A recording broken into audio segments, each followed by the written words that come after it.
Bienvenue sur Africa 24 dans cette nouvelle édition du 12-15. Voici les titres de l'actualité. Les hommages se multiplient en l'honneur du cardinal Laurent Monzengo en République démocratique du Congo. L'archevêque émérite de Kinshasa s'est éteint près de Paris le 11 juillet dernier. Il avait 81 ans. La reprise prochaine de la campagne de vaccination au Nigeria. Les autorités vont réceptionner d'ici la fin août près de 8 millions de doses de vaccins anti-Covid. Et puis la première édition du Angola Break Concept au Cameroun, un événement qui a réuni les amateurs de danse urbaine. Les détails à suivre dans ce journal. Mais tout d'abord, le début du procès de Joël Aïvo ce jeudi au Bénin. Le candidat recalé à la présidentielle du 11 avril dernier comparé devant la Criette, la Cour de répression des infractions économiques et du terrorisme. Il est accusé de blanchiment d'argent et d'atteinte à la sûreté de l'État.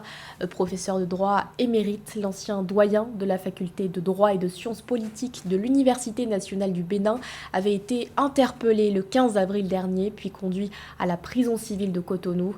Joël Aïvo est aussi connu pour ses prises de position critiques envers le président Patrice Talon.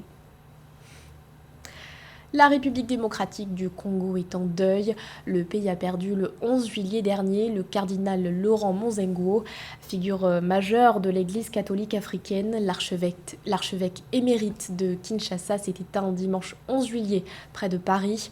Depuis, les hommages se multiplient. La présidence salue notamment la mémoire d'un des acteurs majeurs de la démocratisation en République démocratique du Congo. Son portrait avec notre correspondant Jacques Mbokar.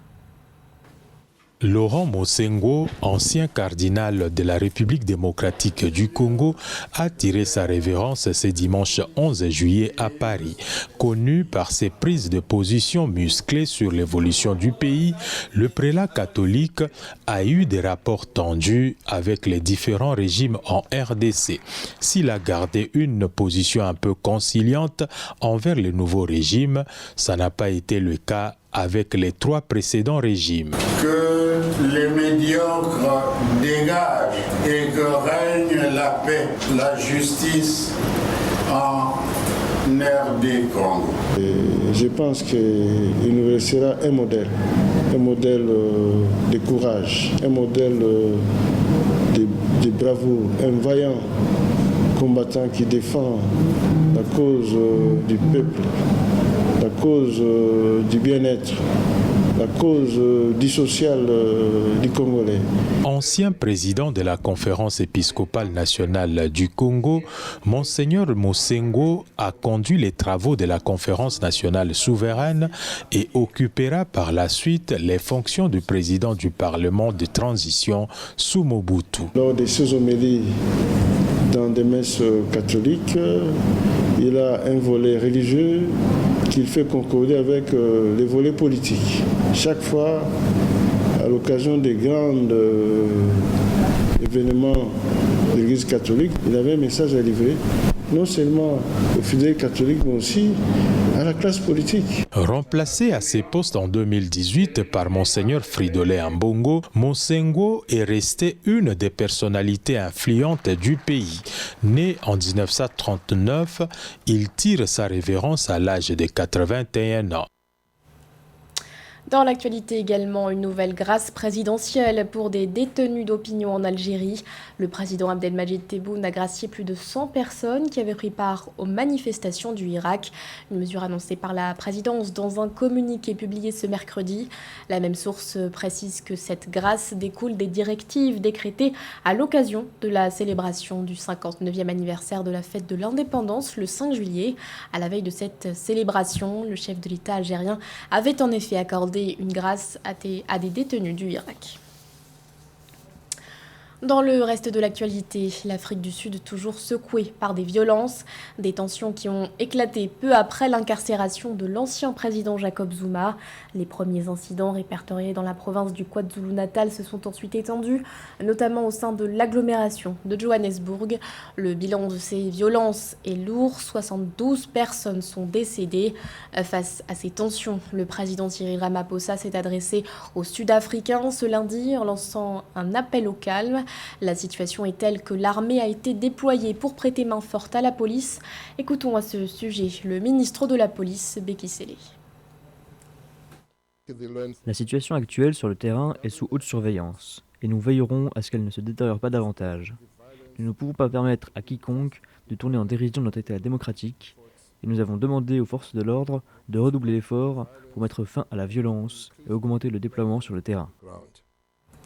Des violences qui ont alimenté une autre crainte, celle d'une pénurie de nourriture et d'essence.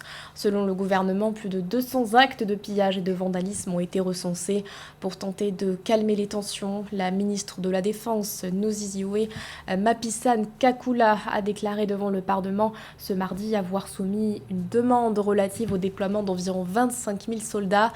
De son côté, l'Union africaine appelle à un rétablissement urgent de l'ordre, tout en condamnant avec la plus grande fermeté cette flambée des violences. L'actualité nous amène également au Nigeria, où les autorités vont pouvoir reprendre prochainement leur campagne de vaccination. Le pays s'apprête à réceptionner près de 8 millions de doses supplémentaires de vaccins anti-Covid.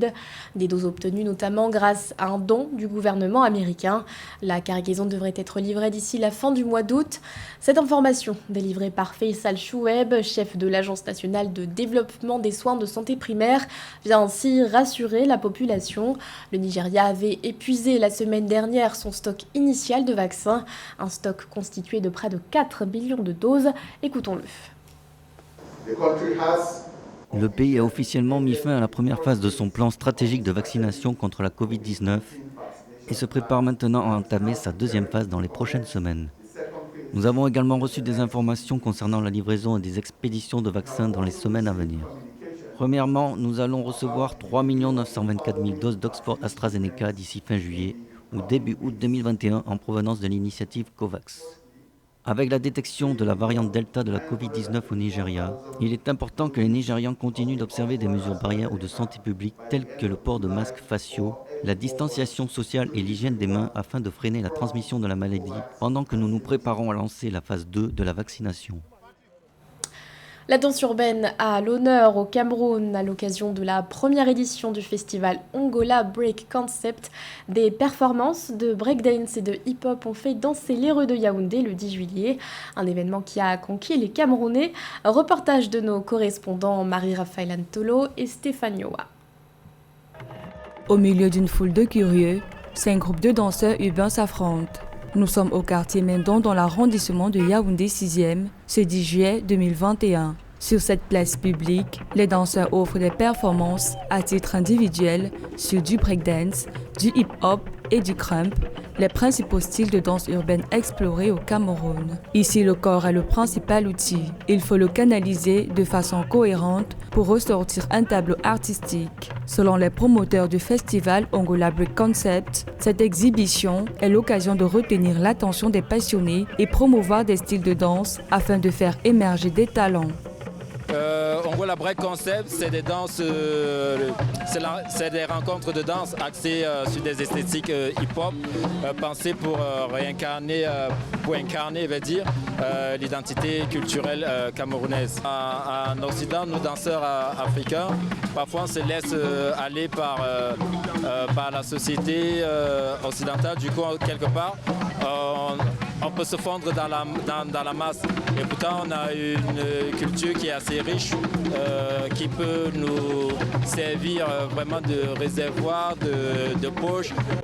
Contrairement au rythme urbain conventionnel, Ongola Breakdance allie tradition et modernité par le canal des balafons, lesquels participent à la peinture des figures au sol pour des mouvements saccadés et les acrobaties. Longtemps considéré comme un art pour bado, le festival vient changer les habitudes et le public quelquefois perdu s'y retrouve et s'en va conquis. Un mixage de culture ainsi, pour moi, c'est la meilleure des choses qui puisse arriver. Parce que de toutes les façons, nous les Africains, toute cette culture urbaine puise ses sources dans nos danses patrimoniales. Donc vous voyez le concept breakdance, Ongola Breakdance, je crois que c'est une très belle chose pour éveiller les consciences par rapport aux origines de toutes ces danses qui ont migré, qui sont peut-être devenues du hip-hop aujourd'hui, mais qui restent du breakdance à la base. Parce qu'on a le Mbalitoudi qui est carrément, si vous voyez le Mbalitoudi, il y a trop de similitudes entre le Mbalitoudi et le breakdance. Et c'est pareil pour vous avez vu le crump tout à l'heure. Il y a des similitudes entre le crump et le bikutsi. On a le chest pop et c'est toujours des mouvements saccadés au niveau de la poitrine, vous voyez. Donc c'est pas dissocié.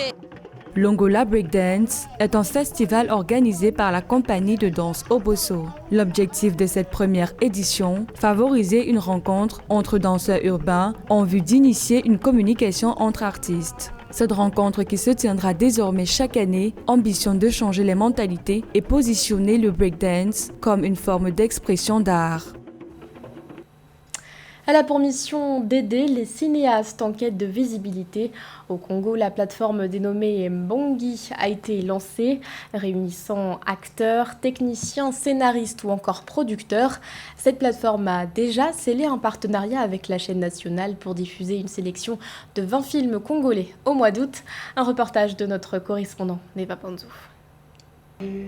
Les œuvres cinématographiques des cinéastes congolais rencontrent une faible consommation sur le plan local. Les auteurs réalisent des films et se limitent à les présenter lors des avant-premières et des festivals, sans pour autant les éditer sur des supports à des fins commerciales. Le manque de producteurs, de moyens financiers et de stratégies de distribution bloque encore l'industrialisation du 7e art en République du Congo.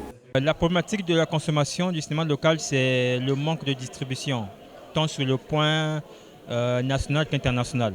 Parce que nous faisons des films, c'est pour que le consommateur qui est le public congolais d'abord puisse consommer nos films. Nous sommes en train de nous battre pour que le cinéma congolais devienne aussi concurrent, non seulement sur DVD, mais aussi sur les autres plateformes de distribution en fait. Les cinéastes congolais, dont le statut juridique n'est pas garanti par l'État, produisent leurs œuvres sur autofinancement. Pour trouver des solutions alternatives, un rassemblement des cinéastes dénommé Mbongi a signé un partenariat avec la télévision nationale afin de proposer courant août les films congolais. Dans un premier lieu, nous allons commencer avec le mois du cinéma congolais. Nous projetterons donc une vingtaine de films à partir du mois d'août, donc sur la chaîne nationale Télé Congo. Et simultanément, donc, nous irons dans les quartiers, les 11 arrondissements de la capitale, projeter donc les films et avoir un contact direct avec le public, des discussions, des échanges à la fin de chaque projection. La problématique de la consommation locale du cinéma congolais implique aussi la qualité des films. Ainsi, après le mois du cinéma en août 2021, la plateforme Mbongi projette de lancer une formation, d'acquérir le matériel de tournage de haute gamme et produire une dizaine de films d'août 2022 à août 2023. Ce journal a été réalisé par l'ensemble de la rédaction. Merci de votre fidélité. L'actualité continue sur Africa 24.